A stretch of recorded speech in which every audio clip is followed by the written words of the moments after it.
Have you ever been at a party and someone asks, "Why aren't you drinking?" And suddenly you have to explain yourself, justify your choice, defend why you're holding water instead of wine? It's strange, isn't it?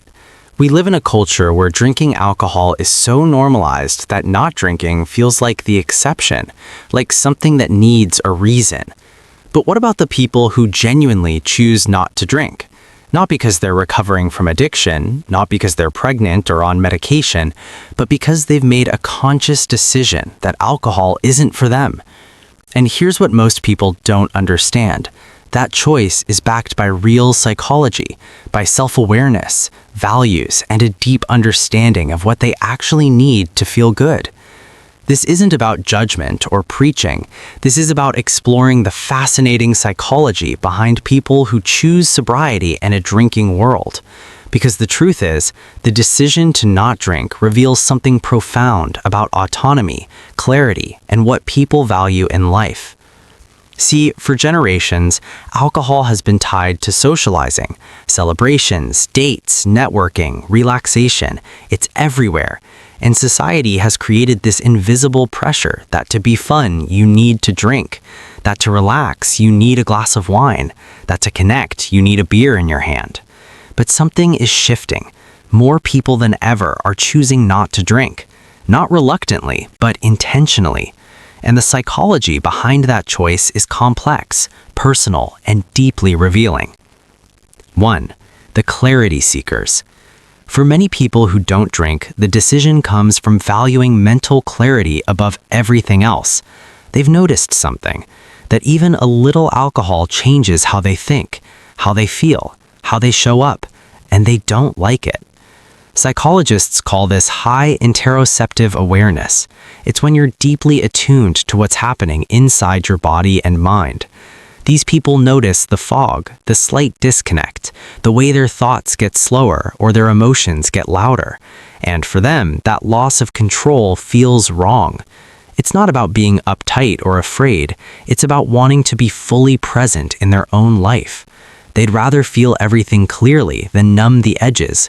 And in a world that constantly pushes escape, that's rare. 2. The health conscious. Then there's another group. People who don't drink because they've done the research. They know what alcohol does to the body, how it affects the liver, the brain, sleep quality, mental health. They've read the studies linking alcohol to cancer, heart disease, cognitive decline, and they've decided the temporary buzz isn't worth the long-term cost. Psychologists studying health behavior have found that people who abstain from alcohol often have high future-oriented thinking. They prioritize long-term well-being over short-term pleasure. They're not denying themselves fun. They're choosing a different kind of investment in their bodies, in their minds, in their future selves. And that's not boring. That's wise. 3. The anxiety avoiders. Here's something people rarely talk about. For some people, alcohol makes anxiety worse, not better. Sure, the first drink might relax them, but the next day, the anxiety, the shame spiral, the replaying of everything they said, the physical symptoms, racing heart, nausea, dread. Psychologists call this alcohol-induced anxiety. It's when the depressant effects of alcohol disrupt your brain chemistry. And for people prone to anxiety, it's not worth it.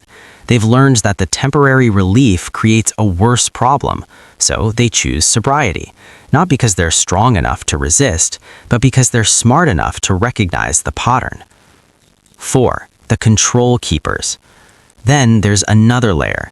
Some people don't drink because they need to feel in control.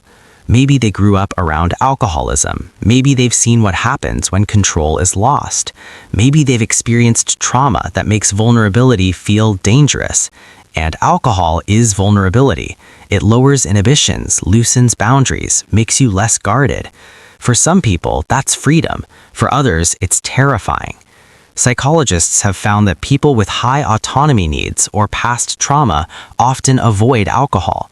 Not because they're uptight, but because staying in control feels safe, and safety matters more than fitting in. 5. The value alignment. But here's something deeper. Some people don't drink because it doesn't align with their values. Maybe they value discipline, mindfulness, or spiritual clarity. Maybe they're athletes who take their performance seriously. Maybe they're parents who want to be fully present for their kids. Maybe they just don't like who they become when they drink. Psychologists studying identity and values have found that people who live in alignment with their core values report higher life satisfaction. And for these people, not drinking isn't a sacrifice, it's integrity. It's choosing what matters most over what's expected. And that takes courage in a world where drinking is the default. 6. The social pressure rebels. Then there's the group that doesn't drink simply because they refuse to conform. They don't like being told what to do. They don't like the assumption that everyone drinks. They don't like the pressure to participate in something they don't want. And alcohol is one of the few substances where abstaining feels like rebellion. Think about it. If you don't drink coffee, no one cares. If you don't eat meat, people respect it. But if you don't drink alcohol, suddenly you're the weird one, the boring one, the one who needs to explain yourself. And for people with strong independent thinking, that pressure backfires. It makes them want to abstain even more, not out of spite, but out of self-respect. 7. The mental health protectors. Here's a truth that needs more attention. Alcohol and mental health don't mix well.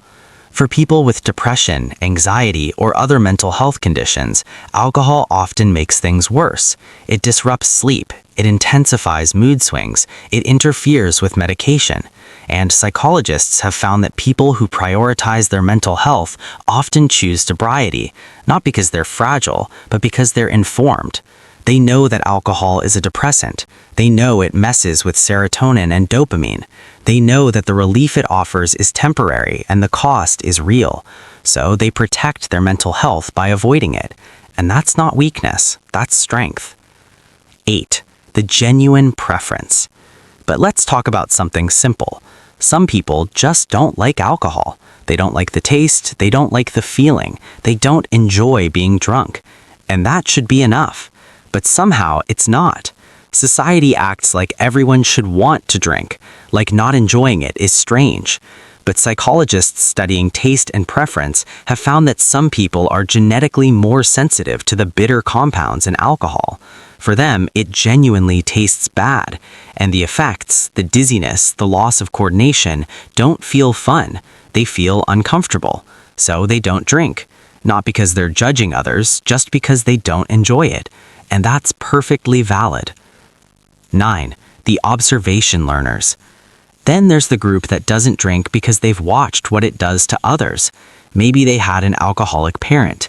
Maybe they've seen friends make terrible decisions while drunk. Maybe they've witnessed the destruction alcohol can cause, and instead of romanticizing it, they've chosen wisdom. Psychologists call this observational learning. It's when you learn from others' experiences instead of needing to make the mistakes yourself. These people have seen enough. They've watched relationships fall apart.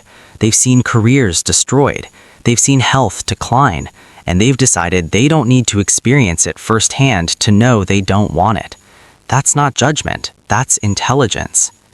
So, where does this leave us?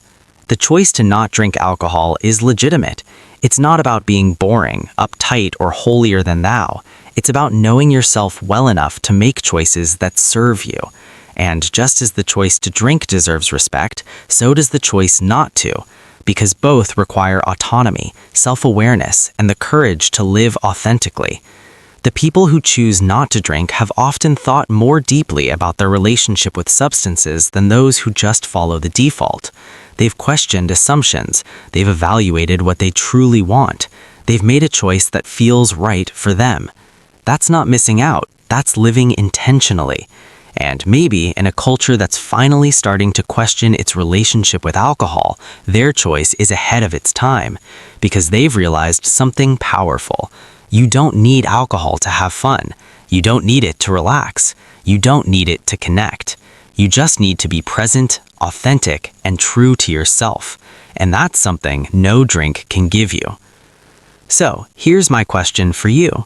When was the last time you did something just because everyone else was doing it, not because you wanted to? That's what these people stopped doing. They chose themselves over expectation.